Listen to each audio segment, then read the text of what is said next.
हर जीव जंतु को अपनी सुरक्षा के साधन दिए हैं। किसी को जहरीला डंक, किसी को तेज दांत, पंजे, सींग, यहाँ तक कि नाजुक फूल को भी कांटों का हथियार दिया। मगर हम इंसानों को मिला सबसे खतरनाक हथियार, दिमाग। हमने प्रकृति के जीव जंतुओं से सीखा और अपनी सुरक्षा के हथियार बनाए और सीखी युद्ध कला यानी मार्शल आर्ट। भारत में भी ऐसी कई युद्ध कलाओं का जन्म हुआ।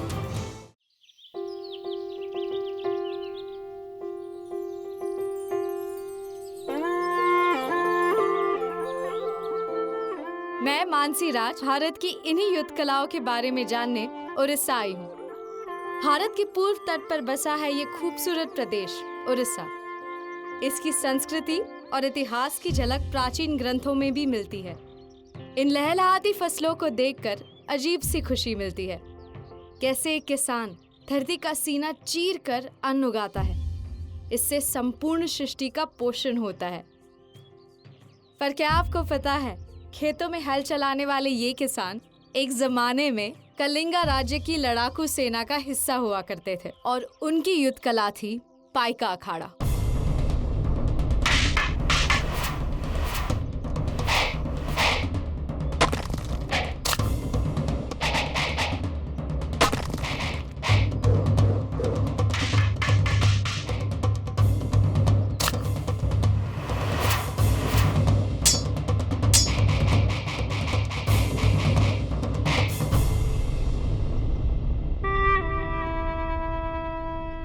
उड़ीसा को प्राचीन काल में कलिंगा कहा जाता था।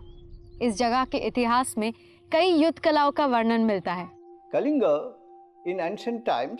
कलिंग प्राचीन समय में 4 खंडों में जाना जाता था, जिसमें एक था कौशल, दूसरा उत्कल, तीसरा कलिंग और चौथा औद्र। मगर इन चारों में से कलिंग ही प्रमुख था। 261 बीसी में कलिंगा और मौर्य साम्राज्य के बीच में युद्ध हुआ था, जिसमें मौर्य साम्राज्य की जीत हुई थी। कलिंगा युद्ध में पाइका सेना ने भाग लिया था, इसलिए माना जाता है कि पाइका अखाड़े की शुरुआत वहीं से हुई थी। पाइका अखाड़ा ओरिया भाषा का शब्द है, जिसका मतलब है वॉरियर जिम्नेशियम, यानी योद्धाओं की व्यायामशाला। कलिंगा के किसान इन्हीं अखाड़ों में पाइका युद्ध कला की ट्रेनिंग लिया करते थे।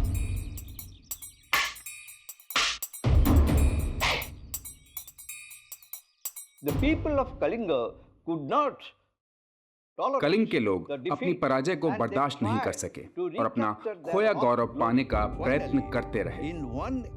आखिरकार 185 ईसा पूर्व मौर्य राजा दशरथ को महामेघवना ने पराजित कर दिया और वो चेदी वंश के पहले शासक बने, जिन्होंने कलिंग पर शासन किया।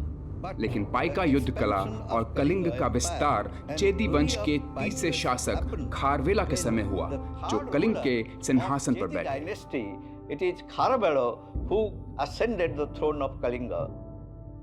फर्स्ट सेंचुरी बीसी में मौर्य साम्राज्य के पतन के बाद राजा खरवेला का सेना अभियान हुआ था। इन सब के बाद पाइका वीरों का समाज में महत्व बहुत ही बढ़ गया था। हाथी गुम्फा की गुफाओं के शिलालेखों से हमें खारवेला के शासनकाल का विस्तृत विवरण मिलता है। खारवेला ने उत्तर और दक्षिण के अनेक राज्य पर आक्रमण किया था। जिस समय शत्रु को यह आभास हो जाता था कि राज्य की मुख्य सेना युद्ध करने की स्थिति में नहीं रही और उन्हें आसानी से हराया जा सकता है, तभी किसानों की पाइका सेना उन पर अचानक आक्रमण कर देती थी और उन्हें परास्त कर देती थी।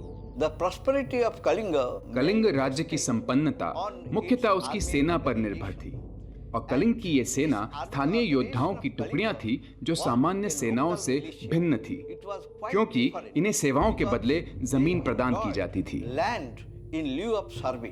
एक जमाने में पाइका सेना को सिर्फ संकट के समय में इस्तेमाल किया जाता था। कुछ समय बाद पाइका सेना को राज्य के विस्तार में भी इस्तेमाल किया जाने लगा। फर्स्ट सेंचुरी बीसी के राजा खरवेला के शासनकाल से सेकेंड सेंचुरी एडी के गंगा साम्राज्य तक का समय पाइका युद्ध कला के इतिहास में स्वर्ण युग माना जाता है। इस अवधि में पाइका योद्धाओं की मदद से कलिंगा साम्राज्य गंगा से गोदावरी तक फैला। with the establishment गंगा वंश की स्थापना राजा चौरगंगा देव के नेतृत्व में हुई और एक बार फिर उड़ीसा संपन्नता की ओर समाज के हर क्षेत्र में बढ़ने लगा।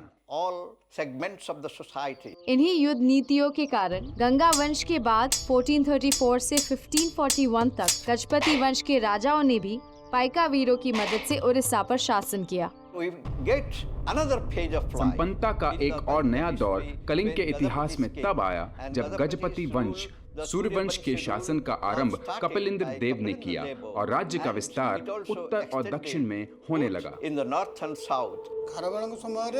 खरवेला के समय से ही पाइका सेना थी, लेकिन गजपति राजा के समय में ही पाइका अखाड़े का सबसे ज्यादा प्रसार हुआ। राजा की सुरक्षा और देश की सुरक्षा के लिए पाइका सेना की नियुक्ति होती थी।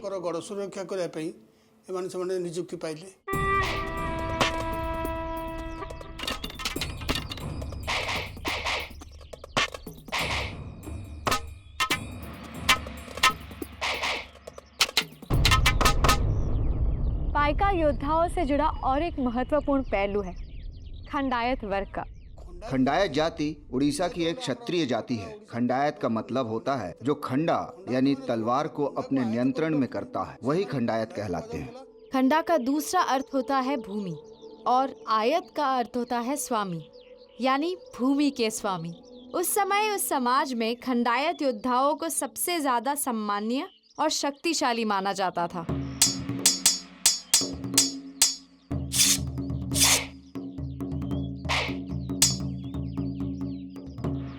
इन खंडायत वीरों को राजा द्वारा सामंत पद प्राप्त था। The Samantas were in charge of सामंतों के हाथ में किलों का अधिकार था। वे अपने क्षेत्र के लोगों से कर वसूल करते थे, जिसका एक भाग राजा को दिया जाता था और बाकी से प्रशासनिक खर्चों की पूर्ति की जाती थी। for the administration of the people. Paika सेना में खंडायत वर्ग के बाद दूसरा बड़ा पद दल बिहारी का आता था। दल बिहारी जैसे एक सेना के सेनापति थे। The Samantas, they had a subsidiary role. They were सामंतों की working भूमिका under the सहायक की Kavera. थी। The commander वे दलबेहरा के मातहत काम करते थे। was called Bakshi. पाइका सेना का सेनापति बख्शी कहलाता था और उसके मातहत अनेक दलबेहरा, अनेक नायक होते थे जो किलों की जिम्मेदारी संभालते थे। एक खास बात ये थी कि पाइका योद्धा अपने हथियारों को बहुत पवित्र मानते थे और देवी देवताओं की ही तरह उनकी पूजा करते थे। इन अस्त्रों को चलाने की कुशलता पर पाइका सेना में उनके पद निर्धारित होते थे। The position of a warrior in the Paiko army. Paika योद्धाओं को उनके द्वारा चलाए जाने वाले अस्त्रों और दायित्वों के अनुसार 3 मुख्य श्रेणियों में बांटा जाता था। पहाड़िया। सबसे पहले है पहाड़िया। पहाड़िया वो थे जो अस्त्र चलाते थे, खंडा तलवार चलाते थे।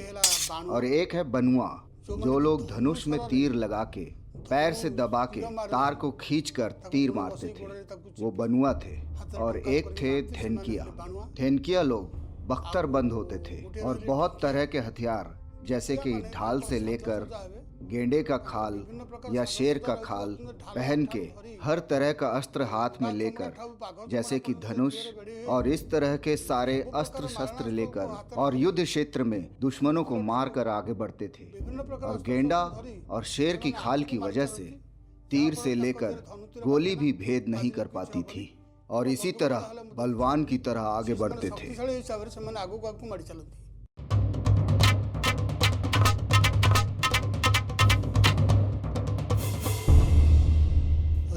राज्य में जब भी कोई आक्रमण होता था तो पाइका सेना राज्य की सुरक्षा के लिए उनके साथ युद्ध करती थी। तो पाइका सेना राजा के बहुत सारे उपयोग में आती थी।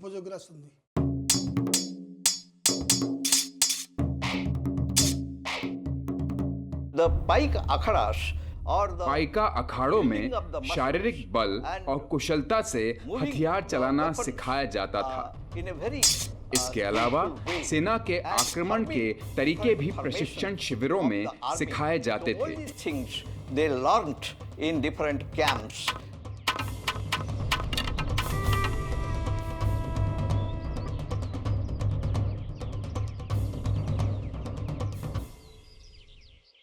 They वे विभिन्न व्यूह की रचना करते थे, जैसे सूची व्यूह, चक्रव्यूह, अर्धचक्रव्यूह। व्यूह रचना में योद्धाओं और शस्त्रों को युद्ध की आवश्यकता के अनुसार तैनात किया जाता था। जैसे चक्रव्यूह कई स्तरों की सुरक्षात्मक रचना थी, जिसमें हर स्तर पर युद्ध क्षमता कठिन होती जाती थी। प्रशिक्षण के समय सबसे पहले दंड बैठक कराया जाता है, उसके बाद दंड कराया जाता है। और प्रशिक्षण के समय बहुत तरह की कलाबाजी कराई जाती है। मैं कलाबाजियों का नाम ले रहा हूँ। पहली कलाबाजी है केरंडिया, और उसके बाद है दोहाती,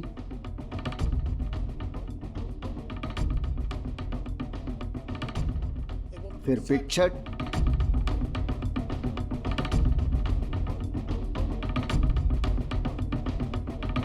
बाघो डोमका, बाघो चोमका,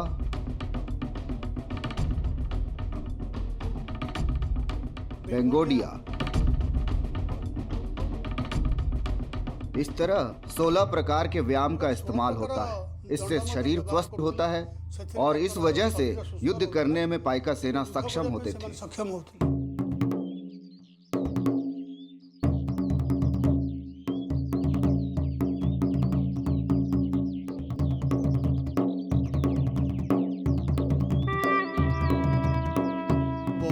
बहुत तरह के अस्त्र का इस्तेमाल होता था, जैसे कि खंडा, खरपोरो, ढाल, धनुषोरो, धनुतीरो। इस तरह के बहुत सारे अस्त्र का इस्तेमाल होता था।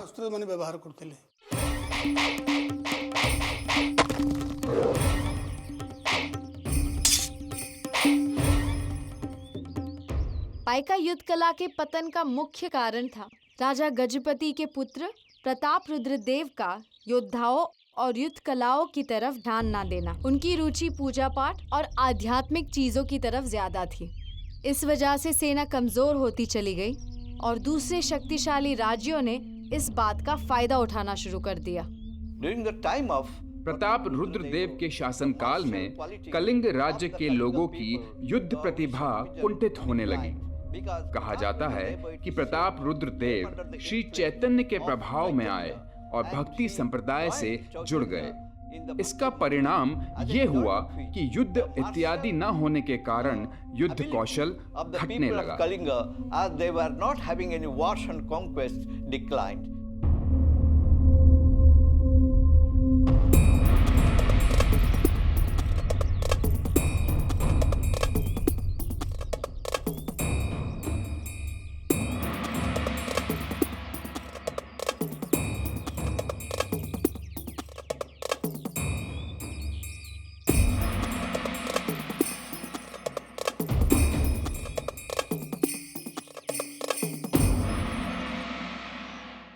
जहां भारत के काफी हिस्सों में मुगलों का शासन जोरों पर था, वहां 1568 तक पाइका युद्ध कला की वजह से उड़ीसा अपने आप को मुगलों से सुरक्षित रख पाया।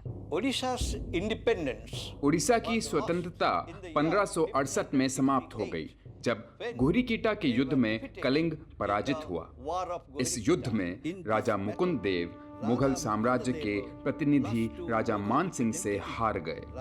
इसके बाद उड़ीसा में अस्थिरता बनी रही, क्योंकि कोई भी प्रभावशाली शासक नहीं रहा, और इसीलिए 1803 में उड़ीसा अंग्रेजों के अधीन हो गया।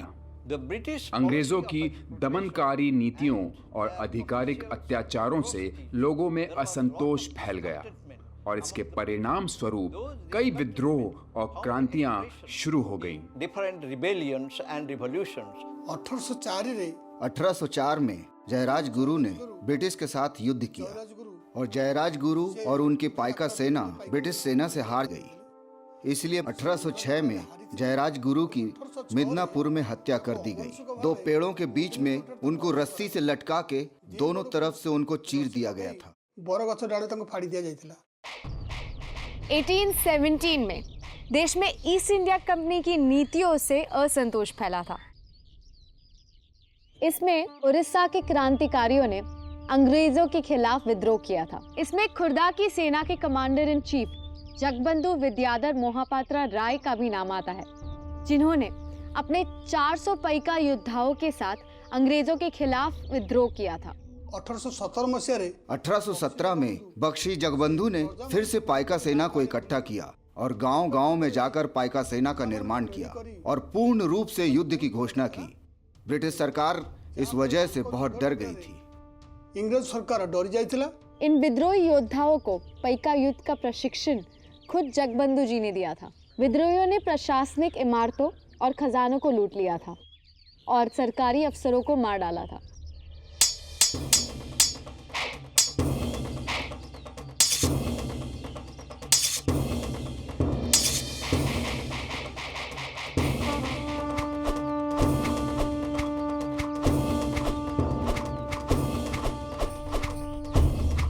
पाइका विद्रोहियों द्वारा छेड़ा गया 1817 का विद्रोह इतने बड़े स्तर तक पहुंच गया कि ब्रिटिश शासन को अपनी फौज बुलानी पड़ी। 1818 में एक साल के कड़े संघर्ष के बाद ब्रिटिश शासन इस विद्रोह को दबा पाया। The Britishers, no doubt, had अंग्रेजों ने बेशक कई बार पाइका योद्धाओं के युद्ध कौशल को दबाने का प्रयत्न किया, क्योंकि वो समझ चुके थे कि अगर पाइका सेना दोबारा खड़ी हो गई तो उनका प्रशासनिक अधिकार खतरे में पड़ जाएगा। that may be dangerous or risky to their administration.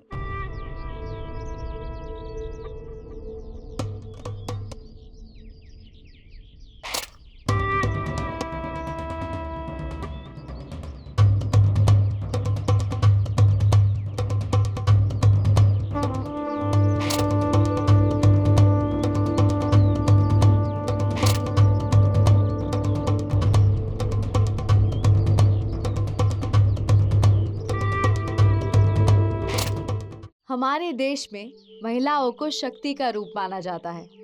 Paika युद्ध कला में भी कई दशकों पहले सौभाग्नी देवी ने अपनी एक अलग जगह बनाई थी। उनके इस प्रयास की वजह से महिलाओं के लिए इस युद्ध कला को सीखने के मार्ग खुल गए। सौभागिनी देवी और कई अन्य लोग पाइका युद्ध कला के गौरव को नृत्य का रूप प्रदान कर जीवित रखने में सफल हुए हैं। By exhibiting in the performing arts.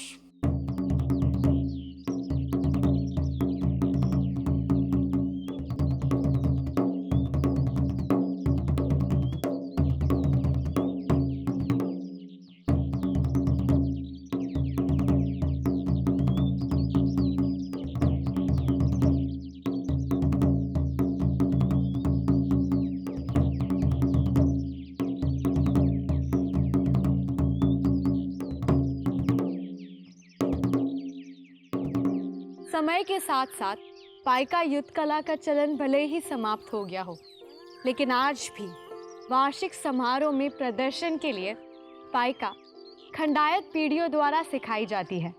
Today, the Paika Akhadas आज पाइका अखाड़ा एक प्रदर्शन कला के रूप में जीवित है। पाइका योद्धा आज भी दशहरे के अवसर पर अपने हथियारों को पूजते हैं और उन्हें प्रदर्शित करते हैं, जो उनके पूर्वजों की वीरता का प्रमाण है, जिन्होंने अपने देश की स्वतंत्रता के लिए संघर्ष किया।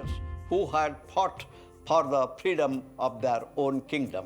खंडायत परिवारों ने बरसों से चले आ रही इस युद्ध कला को संरक्षित करने के लिए अनेक प्रशिक्षण केंद्र खोले हैं। वर्तमान पाइका अखाड़ा कहले आउ आजकल लोप पाई गलानी। कहा जाता है वर्तमान समय में पाइका अखाड़ा लुप्त हो गया है। सरकार की तरफ से कोई मदद नहीं मिलती है। अब वो राजा रजवाड़ों का समय नहीं रहा, फिर भी इस कला को हम विलुप्त होने नहीं दिए। हमारे पूर्वजों का ये जो पाइका अखाड़ा है, उससे मैंने जो सीखा है, मेरे छात्रों को वही सिखाकर इस कला को बचाकर रखा है। पाइका अखाड़ा को विभिन्न महोत्सव में, जैसे कि 26 जनवरी और 15 अगस्त की परेड में प्रदर्शन करते हैं, और इसी तरह विभिन्न सांस्कृतिक उत्सवों में प्रदर्शन करके जो पैसा मिलता है, उसी पैसे से हमने पाइका अखाड़े को बचा कर रखा है। परिश्रम को पाउछु से पैसा रे आमे अनुष्ठान को बंचाई रखी आज पर्यंत गढ़ी चलीछु। लेकिन इतिहास में लड़े गए अनगिनत युद्ध इन पाइका योद्धाओं की वीरता के हमेशा साक्षी रहेंगे।